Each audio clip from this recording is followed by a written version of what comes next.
to the Economic Development Committee meeting Tuesday, February the 14th, sometimes known as Valentine's Day. Any Valentines in the house? Am I the only one with red? Am I the only one with red? Oh, I see there's some other red there. I'm joined by my esteemed colleagues, Marquise Harris Dawson, Paul Kikorian, Mitch O'Farrell, and we're here to serve. Having said that, Mr. Clerk, what is our first? No, let me back up. Let's take some general comment. Do we have any? No. We have no general comment. What a treat. Okay, yeah.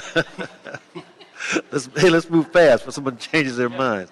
How about the multiple agenda items? No, sir, no cards on any. Okay, we'll close those comments.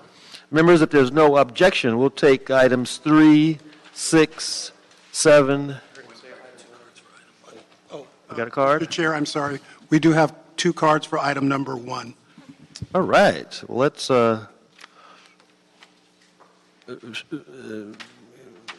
I move the items on consent first, or do we need to take the comments first? Okay, we're going to move items 3, 6, 7, 8, and 9 on consent. There's no objection. So that will be the order. And we're going to continue item 5. All right, we're going to continue item 5. Okay. Mr. Clerk, what's our first item? Or Item number 1 is an Economic and Workforce Development Department report relative to a proposal for an enhanced infrastructure finance district establishment and investment policy. Okay, I've got 2 cards we're going to hear on before we get a report from EWDD. Mr. Doug Smith and Sissy Tren? Yes.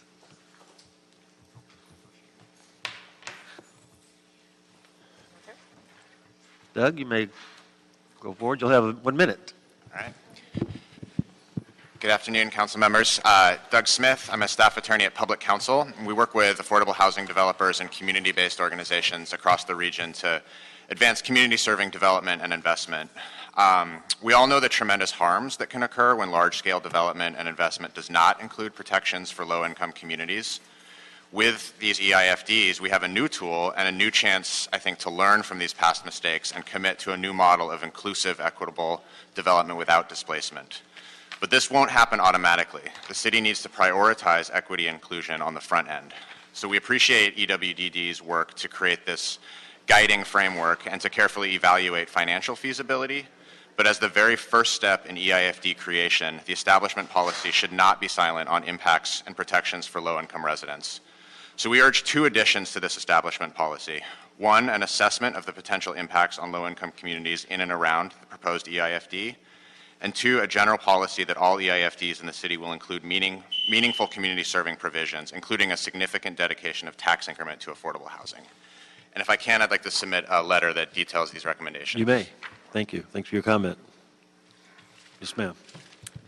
Good afternoon, council members. My name is Sissy Trin. I'm the executive director of SICA, the Southeast Asian Community Alliance, and we do youth organizing in Chinatown and Northeast LA. Last year, we took some of our high school students to City Hall during their spring break, so they gave a day off of their vacation to come and visit the mayor's office and council offices 13 and 1 to talk about some of the issues happening in their communities. Our students shared stories of being homeless because of rising rents and families struggling with underemployment and wage theft. We know that gentrification and displacement is happening, and it's happening at an accelerated pace along the LA River. And so the EIFD presents a really great opportunity to address that proactively, right? To provide affordable housing, especially for these families who are extremely low income. So a lot of them are at risk of homelessness because oftentimes they're too poor for most of the affordable housing built in the city. But if we provide a dedicated set aside at the lowest affordability levels, at the deepest affordability levels, and tenant protections, we can prevent homelessness from happening. Thank you. Thank you. Thank you for your comment. That will close the public comment on this item. Enhanced infrastructure financing districts have been proposed as another tool in the toolbox. And we are all learning more about what kind of tools they actually are. And so we look forward to the presentation. Great. Thank you, Chairman. Sam Hughes with Economic and Workforce Development. What we have before us today essentially is a draft proposed EIFD establishment and investment policy for the City of Los Angeles. And much of this is in response to the buzz about this throughout the state with respect to identifying different strategies to finance economic development, deals, projects, and infrastructure. As the department looked at this policy, there are a few things that we wanted to be mindful of. That includes, but it's not limited to, we wanted to make certain that it covers the entire city and making certain that all departments are involved and otherwise engaged. Looking to consider the startup and operational impact on city staff and budget. Moreover, we're looking to encourage partnerships with other taxing agencies. That's really critical as we evaluate an enhanced infrastructure finance district, or EIFD is often referred to. Without county participation, is really siphoning from the city's general fund. Moreover, we're looking to provide a basis for setting how much the city contributes, and not so much a fixed amount. There's much to do about how much of the TI should be appropriated for any particular project or district, and so we're leaving that ultimately to the council to decide that, but certainly we have some recommendations, and for those of you that had a chance to brief the report, I believe what we indicate is about a 50% is a threshold, if you will, with council deciding whether or not we might go beyond that. One of the benefits that we have in this policy document is that I instructed our consultant to provide us with a modeling tool, an app, whereby we can sit with various council officers at the appropriate time to discuss the possibilities concerning an EIFD before we formally kickstart it and get it going. More specifically, we're able to look at certain areas and determine the TI that can be generated as we sort of hypothecate certain types of developments in the area. Broadly speaking, there are a number of infrastructure financing district tools in California. Before you now are just about 4 of them. There's the Eifd Infrastructure Financing District, there's Infrastructure and Revitalization Financing District, and of course the EIFD and the CREA. This council, I believe this committee has, and certainly the Jobs Ad Hoc Committee has received sort of a comparative analysis with respect to the EIFD versus a CREA. But in short, the EIFD provides for financing of a number of different types of infrastructure, and if there is no bonding, there's no voter approval. However, if in fact there will be bonding, voter approval is required, and that's essentially about 55% voter approval. To form an EIFD, it can be done without voter approval. And we contrast that to a CREA. Voter approval is necessary just to form that type of taxing district, if you will. Moreover, the oversight of an EIFD is through a public financing authority, and that public financing authority consists of members of the legislative bodies and their designees, as well as 2 members of the public at large. So if in fact there were a board consisting of 5 members, 3 would be the legislative body, and 2, of course, would be members of the general public. And I'm certainly considerate of the comments that were made earlier, particularly as they relate to housing. I'll indicate a CREA, similar to the former redevelopment agency, has a 25% set aside for housing. The former redevelopment agency had a 20%. With EIFDs, there is no requirement for housing. While there's not a requirement, the city can, in fact, bankroll various housing projects if so desired. And certainly they have to provide for relocation in the instance where folks will otherwise be displaced. But again, while there isn't a requirement for EIFD, it's not to the exclusion of providing that. Just by way of background, through SB 628 in 2014, the state established infrastructure financing district mechanism. And essentially it's a tax increment financing tool overseen by a special board that I mentioned previously, subject to voter approval for bond debt. And I say bond debt versus a pay-as-you-go, because as the increment is collected on an annual basis, those dollars can be spent without being subject to voter approval. They can just be spent. However, it's generally the case, and many economists would suggest that it's best to take the full value of the future cash flow today. And in so doing, you're able to actually underwrite various capital projects that might be in need. Moreover, these types of projects are large property tax share. They definitely need that. Participation with the county, as I mentioned earlier, and the capacity in the general fund. Depending on the state of affairs at any given time, the city may or may not be poised to move forward in establishing a district, but certainly these are things that must be considered. There have been no EIFDs formed yet. The City of LA will be a trailblazer in this regard, and I'm happy about that, particularly if we, in fact, can at least have the policy in place. And then the determination of creating a EIFD is to be taken up at a later date. But this really gives us the vehicle by which we can access if an opportunity presents itself. I like having a vehicle. I like having the ability to take advantage of something that presents itself, particularly in the future, and this will allow us to do that.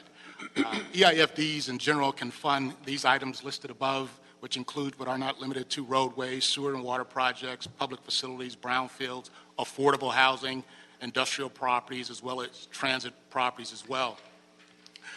Just broadly speaking, I think we want to consider the potential impact to the general fund and what's really at play.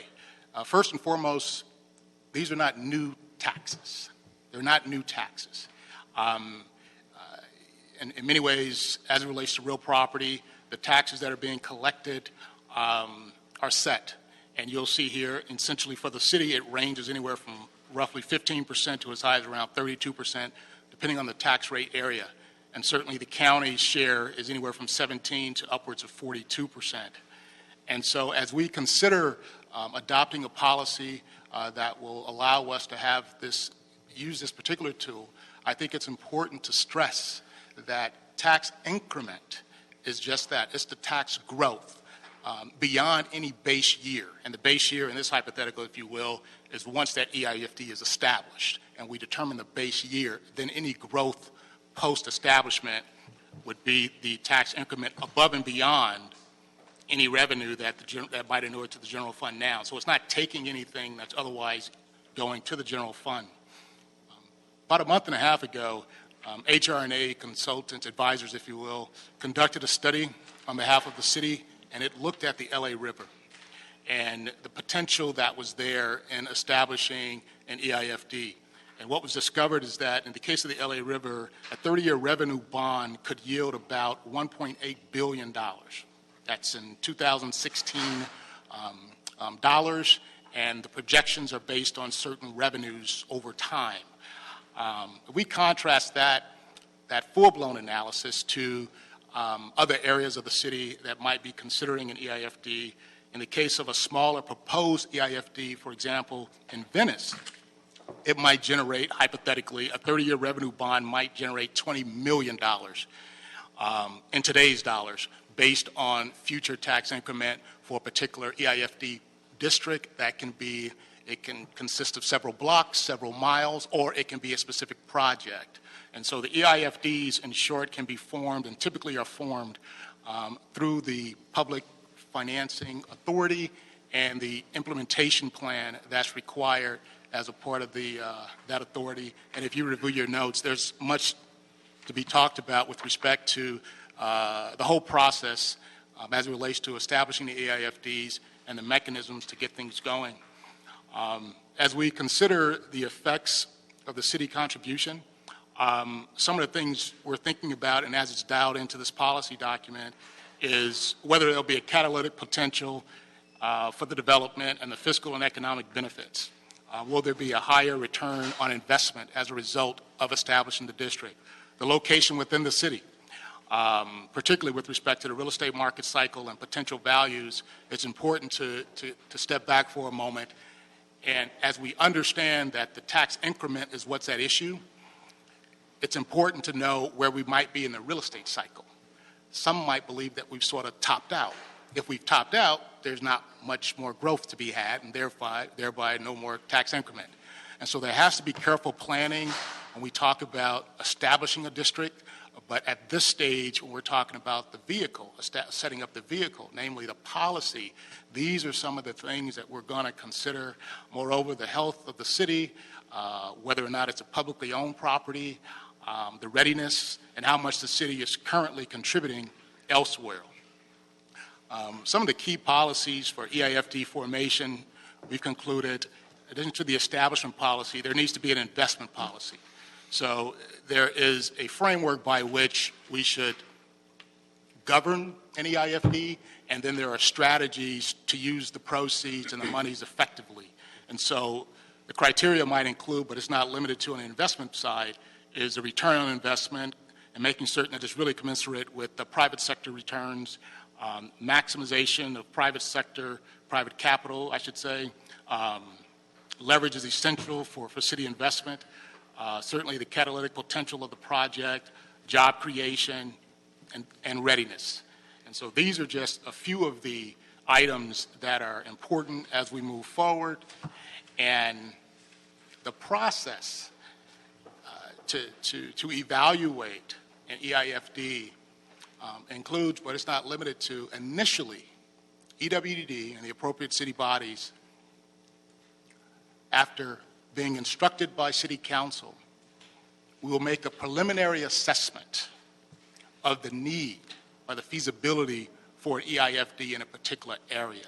And only after going through that assessment, which includes a number of different things, will EWDD presumably make a recommendation to the City Council as to move forward or to deny the request that otherwise would have been presented. In the event the proposal is accepted, the recommendation, I should say, is to move forward, then a formal, fully vetted feasibility analysis will be prepared that's much more comprehensive than what EWDD would have previously done, will be prepared in an attempt to address any number of various concerns that come up as we sort of evaluate the possibility or feasibility of moving forward and establishing an EIFD. This two-pronged approach provides the city with the opportunity to save dollars.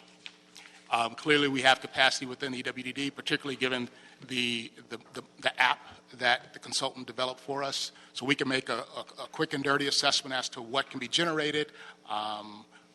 And then secondly, only after we have a pretty good idea that we should move forward do we spend those extra dollars on a consultant to bring him in to take the necessary steps to discover whether or not we should go ahead and establish that district.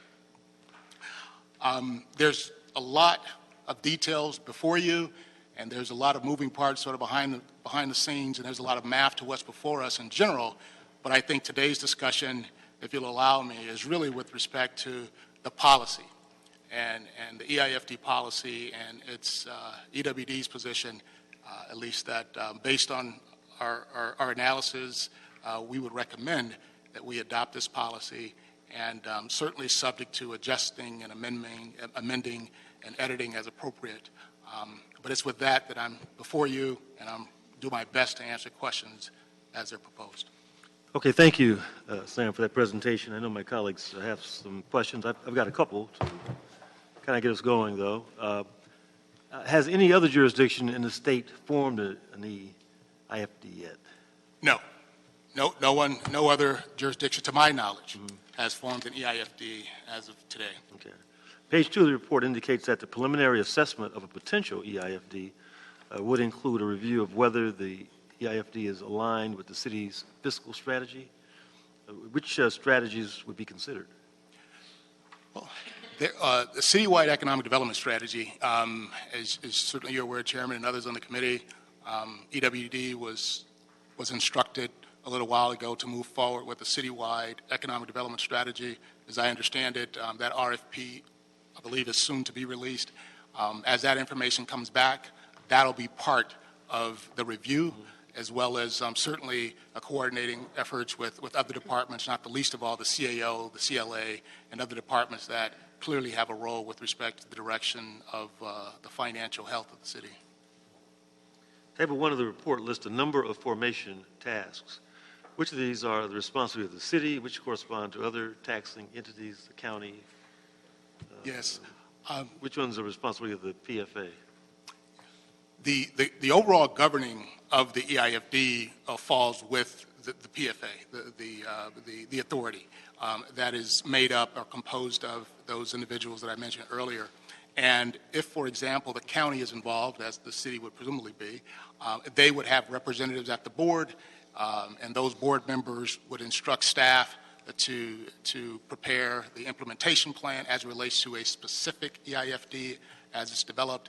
And so there would be a collaboration among, in this case, the city and presumably the county and any other affected taxing agencies that might want to be involved. But at this point, I'm led to believe it would likely just be the city and the county on any particular EIFD if, in fact, it's presented. At what point is the $500,000 needed for the formation of an EIFD? That was the figure that was It's a great question. thrown out as the kind of a threshold. Yeah, there are definitely administrative costs. Those costs include third parties, attorneys, accountants. In the case of issuing bonds, bond counsel, in addition to traditional real estate attorneys. The timing of that money, in large part, I believe, would be based on, really on an as-needed basis. I think if, in fact, this policy is adopted, and then someone subsequently presents a proposed district to the council, and that's adopted, I think it's going through that process, that second stage, that we nail down the dollar amount to operate. If, in fact, it's $500,000, so be it. We nail down the source of that $500,000, and we clearly have a budget that appropriates where those dollars are being spent and how they're being spent. My thought is it will not all be spent, month 3, month 6, or even after 12 months, but I think that's just the overall cost to roll it out and to get it established.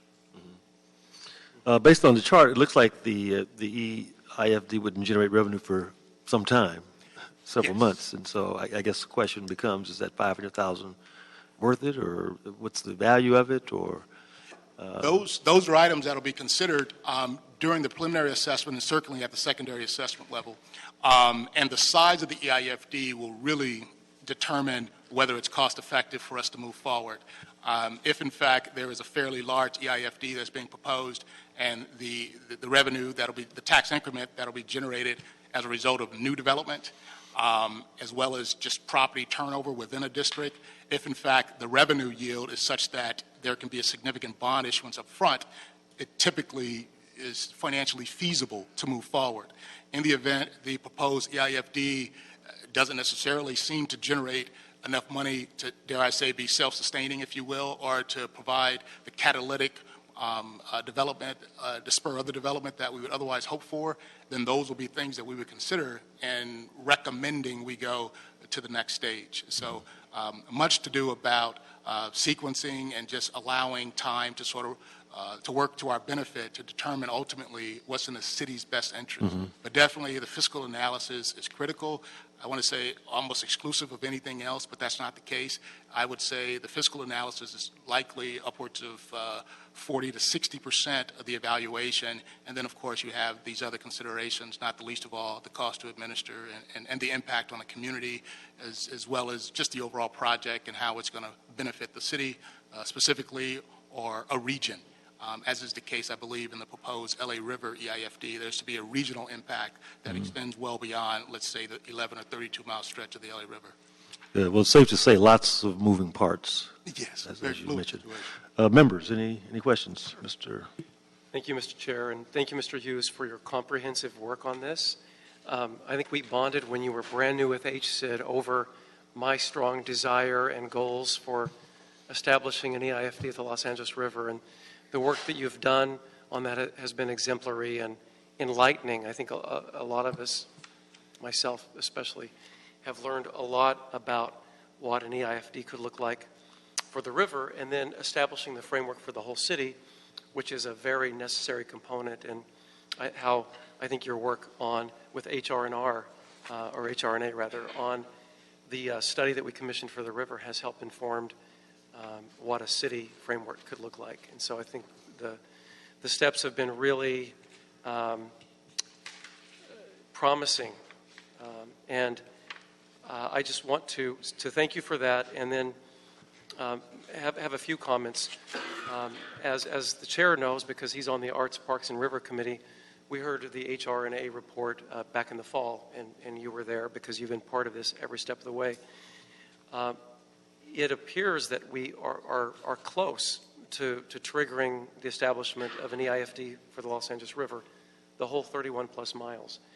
The geographic area that was studied was 1 mile on either side of the river, from Canoga Park down to South LA, and all the areas in between. And so we have some good numbers to work with in terms of what the yield would be over a long period of time. And in that fall meeting of the Arts, Parks, and River Committee, we talked about priorities. What I love about this state law is that it gives us, it enables us, I would argue it empowers us to take advantage of what the makers of this law will help us address some of our primary issues facing the city of Los Angeles, the affordable housing crises, the fact that we have a lot of environmental degradation at the Los Angeles River, the fact that, and I talk about the river, but you could extend that to any neighborhood in the city that has issues where an EIFD could work quite well. But for the river, the scope is pretty enormous, but then so is the opportunity because the financing could be considerable to achieve some of these objectives.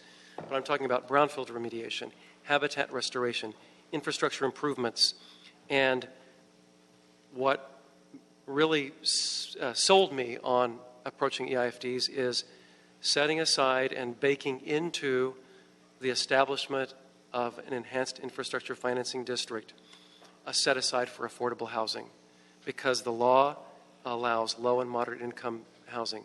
So to the point of Public Counsel Doug and Sissy and your comments about making sure that we can ease the displacement crises and that we can actually effectuate policy and results, product for affordable housing, has me as excited about this as enhancing and refurbishing the river and improving the environment there. So I am very, very eager to move forward. We've been moving at a fast clip anyway, but it's over 2 years now, and so I would be very, very proud for Los Angeles to show the way and how an EIFD can work for a community. To that end, I've been meeting with our county supervisor counterparts. I've been meeting with municipalities all through the county as it relates to the river especially. And we know that we need to form partnerships with the county because of the share, the city and county share. And as you said, Mr. Hughes, and I'm glad you talked about how the monies that we are able to identify for resources don't come from, it's not taking away monies from anywhere else that are currently being collected. It's taking a percentage of the incremental increases that will come in the future. So I think the argument against this will be, well, you're just, what's that cliche, robbing Peter to pay Paul? Which is inaccurate, because what we're talking about. Yeah, it's just, oh, there you go. I don't blame you. That's a false argument, because what we're doing is this is a planning tool for the future.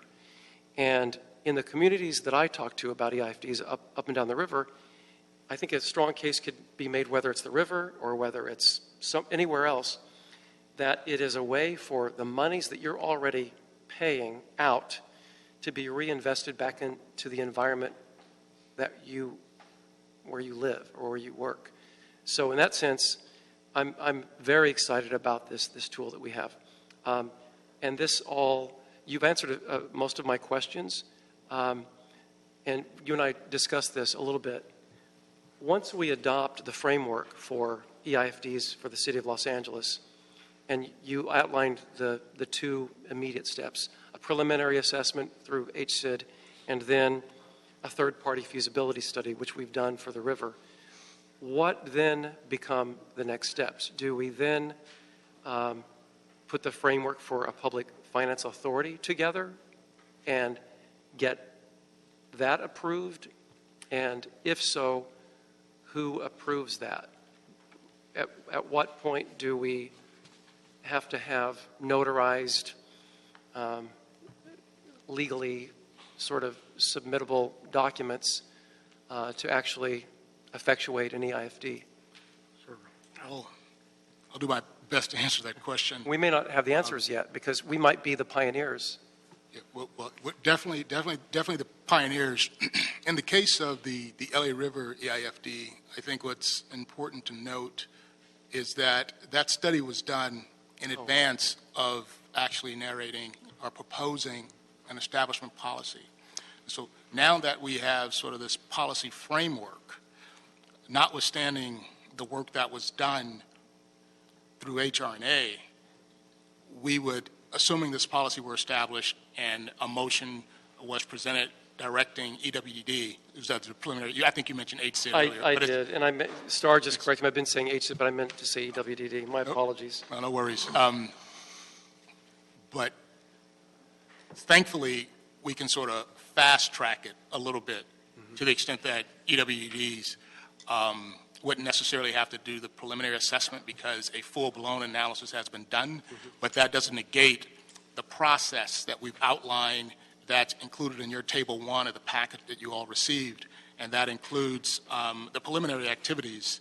And I won't go through all of them, but setting aside, sort of the numbers piece and the feasibility structure, if you will, there are a number of staff matters that need to be addressed in terms of working with legal, working with the city clerk's office, the public financing authority. Once it's actually established, there are just a lot of administrative things that need to happen before I believe we can actually have a district. And much of that is still in the works. But what's before you in this table sort of outlines the approach, but what is not here is a timeline. So as I peruse this, and just based on my understanding, I'd like to believe if City Council approves the establishment of a particular EIFD, that it is likely maybe within 8 months to a year, possibly a year, a district can be formed and created and established. To the chairman's point about generating tax dollars and the revenues that might, the TI that'll come from the district, it takes time. It takes time to get that. It takes time for us to get there. Many would argue the but-for test. Others say, robbing Peter to pay Paul. But, in some instances, we have publicly owned assets. There are city-owned properties right now that aren't generating any tax revenue, any property tax revenue at all. And if those properties just so happen to be within an EIFD, and so we now have the base year, and then we dispose and develop those properties through third parties, now all the upside is TI. And this is TI that was not realized or anticipated, presumably by the CAO or the council members as it relates to the impact of the general fund. So this is all new TI, and it's still to be determined the percentage. So whether it's a 50% from the city, 50% from the county, 75, those things can sort of be determined, and we really get a chance to sort of roll up our mental sleeves, if you will, and get into the weeds on this to figure out the impact it will have on our community. So, day one, we could set one up, if you will. Day two, there's no TI. What's going on? It takes time. But the thought is, once it's established, strike that. Once you have the framework, then we establish something. Now we have the mechanism to make some things happen. And in the case of the LA River, there are a lot of infrastructure projects, large projects, that need to identify a source for funding those. And so this is just one tool, and whether it's the LA River or other projects throughout the city, I think it's incumbent upon EWD, if given the opportunity, to be responsible as it looks at the possibility of establishing an EIFD and then subsequently handing the baton, if you will, off to the real pros so that they can sort of chime in on what we've preliminarily made, assessments we've made, and then ultimately making certain that it adheres to the general direction that the city wants to go in. Thank you. So very quickly, Mr. Chair, just so once the third-party feasibility study is done and it has merit and it looks encouraging and it has the support of everyone or us, the decision makers, then we'd have to identify the funding to get the administrative and the structure of the future EIFD off the ground. I would imagine the funding would have to be identified to then engage in the actual Administrative and just a set of costs. getting them off the ground, right? So Yes. Okay. So in the simplest terms, that's kind of it. And then it's undetermined yet in terms of what kind of scrutiny does the third-party feasibility study undergo before making the decision to get an EIFD off the ground. Correct. It's just more of a comment than anything else. Okay. Thank you. Thank you, Councilman, for your questions and for your interest in this. And I know you've got some special projects in mind. Obviously, the rivers are a big deal, and so we appreciate your line of questions. Any other questions? Yeah, thank you, Mr. Chairman. Just a quick comment and question. First, I agree with Mr. O'Farrell and the chairman about this is great progress that we're making. We're finally taking some steps to get these tools ready to use in our tool shed, and that's that I'm very gratified about that. So thank you for your good work on this. The one question I had is just sort of I guess I'm trying to mechanically understand impact on the general fund. And on page 3 of the policy, there's the two alternative measurements of the cap. One is the 50% of our share of the TI, and then the other is the portion of the new TI generated, less expenses and so forth. But then it goes on to say, in some cases, the council may elect to contribute more than 50% of the city's share of TI generated. So under what circumstances would that be the case? Depending on the district, and I think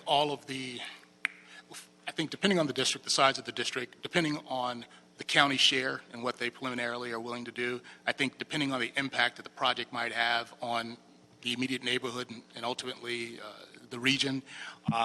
But again, these are, if you will, recommendations, and I think the portion you might be speaking to is that generally the maximum tax increment that the city will commit to an EIFD is the lesser of 50% of its share of TI generated in the EIFD, or the portion of TI generated in the EIFD that would not have occurred but for the formation of the EIFD. I think that's what's critical, and that's part of the analysis, if you will, because if through the analysis it's determined that, well, you won't get to 5 unless this happens, and anything above 5, strike that, anything above 1, which would be 4 in this hypothetical, there would be, if there won't be these $4 for the deal, for the general fund, but for the establishment of an EIFD, I think that's a time when we consider possibly going north of 50% in terms of the share. But doesn't that contradict the concept of having the maximum increment commitment being the lesser of 50% or the other? Yeah. I mean, if it's the lesser of, 50% is the absolute cap under all circumstances. That's the absolute cap. And I appreciate you pointing this out, and I think this is an area really that needs to be further discussed, because I think there very well could be instances wherein it might eclipse 50%, quite honestly. And maybe that turns out to be a good investment to make. Exactly. I'm just trying to clarify where we are in that policy, because, with, for example, subvention agreements, we have a policy that, not to exceed 50. Sometimes it's applied in a way that, there's, well, anyway, I don't want to go into the same direction that as we have with hotel subvention, for example, where you have what appears to be an objective policy and subjective decisions get made on a particular project. So that would be my concern on this. I just want to make sure as we move forward with the policy that if there is going to be an off-ramp, it needs to be under explicit terms and with some explicit findings, I think, by the council. Otherwise, it's too loosey-goosey for my comfort. It becomes just a subjective policy. So, if we're going to have a policy with a 50% cap, then that is what it is. subject to change under these circumstances, that might make some sense. But that's just not laid out here yet. At least I'm not picking up on it. So. As we move forward, that would be my one suggestion, because I'm wearing my budget cap now and wanted to make sure we protect the general fund. So that's an area that needs to be clarified. Understood. Thank you. Thank you, Mr. Kukorian. Mr. Harris-Dawson, any comments at this point? Okay. Well, I think we've had a good, robust discussion. Obviously, it's still a lot of work to do. But I'm going to recommend that we instruct the CLA to review the EWDD report and report back to this committee on how to best proceed in a timely manner so that we can move forward. If there's no objection, that's going to be the order. Okay. Thank you. Thank you very much. Thank you, Sam. Good work. Okay, Mr. Clerk, next item, please. Item number 2 is a Workforce Development Board and EWDD joint report and CAO report relative to the program year 2016-17 Workforce Innovation and Opportunity Act carry-in report and modifying the program year 2016-17 Workforce Development Board year 17 annual plan budget to provide employment services to businesses and job seekers using carry-in savings revenues. All right, someone is with us.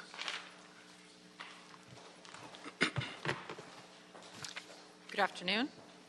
Shafi Amir from the CAO's office. Before you is the CAO report regarding the 16-17 Workforce Annual Plan Carrying Report from the Economic and Workforce Development Department and the Los Angeles Workforce Development Board. EWDD is requesting acceptance of the carrying report, which discusses the previous program year 15-16 funds carried into the current program year 16-17. EWDD also requests approval of the following. Proposed modifications to the program year 17 Workforce Development Board annual plan, which was adopted in June of 2016. Acceptance of reimbursements from the Social Security Administration, authority to appropriate and expend program year 15-16 carryover general fund funding for workforce development programs, and authority to negotiate amendments to agreements with workforce service providers.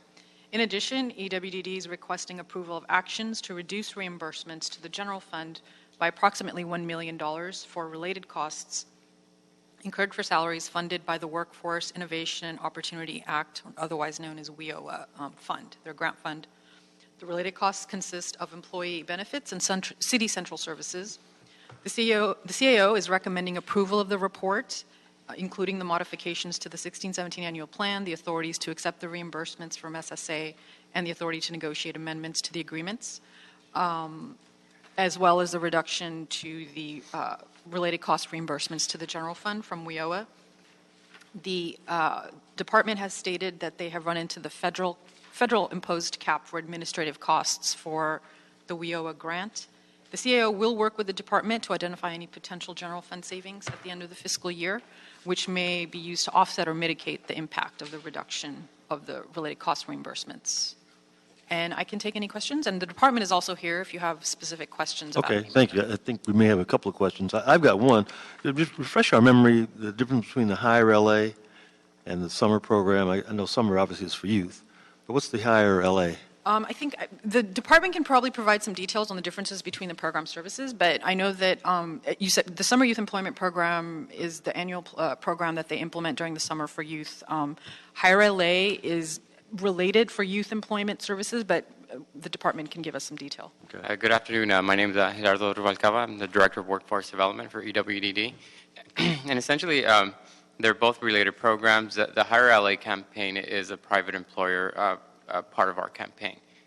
So those are generally private employers that work with the LA Chamber of Commerce to identify summer youth employment slots for our participants. Okay. Have we heard anything yet on the upcoming year's allocation? Any feel for what's what's going on in Washington? Do you all have any insight on what's going on in terms of? Yes.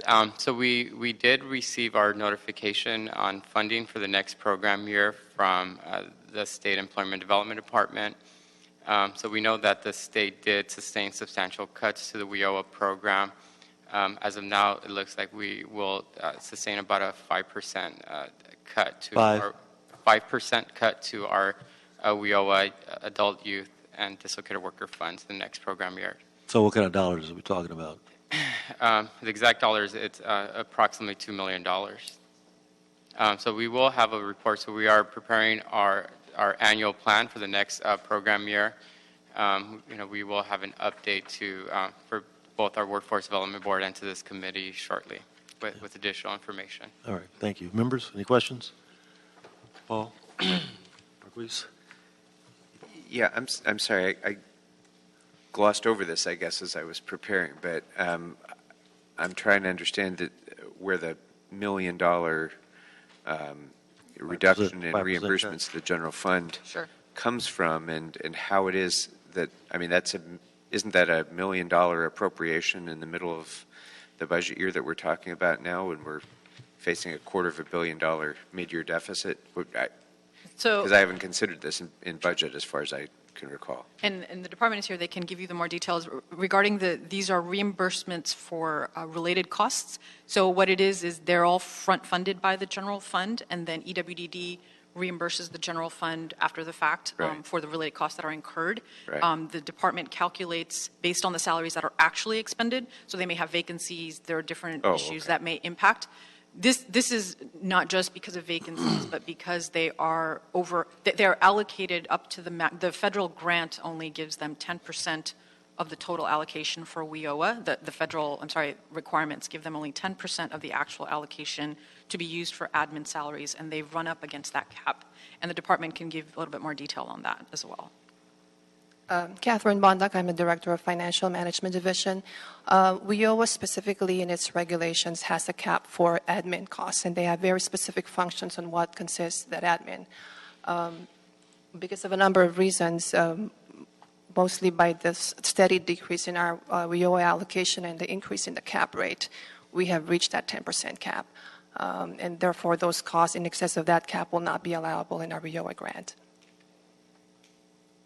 Okay, but we know that every budget year.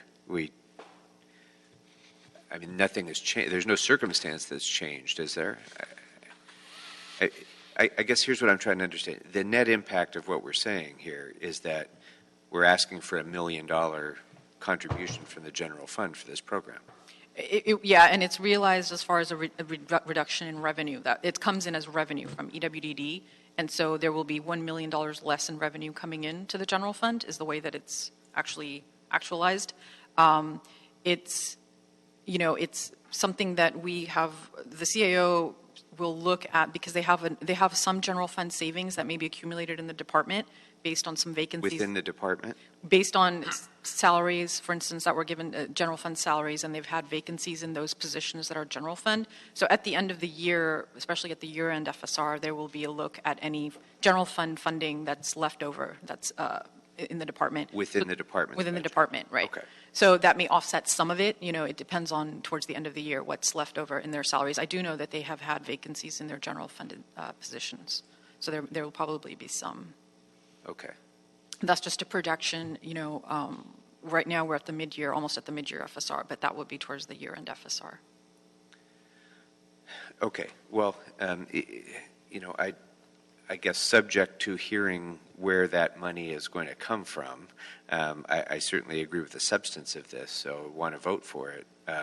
But I also, can't approve an additional $1 million hit to the general fund without further exploration of that. So I guess I'm okay with voting on this now, but as that analysis takes place, there may be some other adjustments that may need to be had in the budget as we move forward with the FSR. And with, I just with the department's budget, Sure. not with the general fund. Right, and then I just wanted to add in my report, it does indicate that EWDD has a small balance in what's known as the audit repayment fund, which they had considered potentially using to offset this reduction. They do have some other pending matters where that money would have to be used, and it's not large enough to handle. They have some federal audits that are pending that may potentially require them to reimburse or pay back some funding. So they did consider that fund, but were unable to accommodate, offsetting this. And we would also encourage, from the CAO's office, if there are other funding sources that potentially could, offset or mitigate this reduction, we would definitely support that. Unfortunately, most of their special funding sources, many are grants, so they're restricted as to what they can be used for. And then general fund is the most flexible out of all that. Yeah, but it's not flexible. We have a Right, $250 as far as- billion deficit this Right, year. I meant There's as far as like flexibility offsetting that, yeah. in the general fund. No, So I meant their I'm payback. fine with moving forward, Right. but we have to deal with this through budget and finance as well. So we can talk about this, offline, I suppose, and try and figure out how that's going to be dealt with. But I can't, off the cuff say okay to $1 million hit.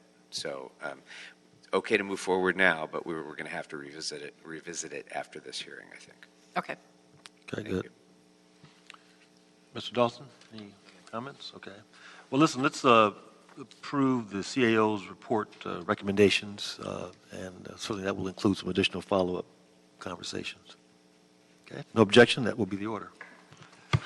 Item number 4, Mr. Clerk. Item number 4 is a motion, Blumenfield Harris Dawson, instructing EWDD with the assistance of the CLA, CAO, and other applicable city departments to report relative to the process for selling and administering the proceeds of CRA-LA-owned property and related instructions. Okay, we're going to recommend an amendment to this motion to instruct the CAO in lieu of EWDD to provide a report describing the overall process for the sale and administration of the proceeds of CRA/LA-owned property, and to provide recommendations to the CRA-LA Bond Oversight Committee regarding the allocation of the city's portion of the sales proceeds from the 10 CRA-LA-owned properties to the Real Estate Trust Fund in each of the affected council districts for future economic development use. If there are no objections, that's going to be the order. Okay. That's the order.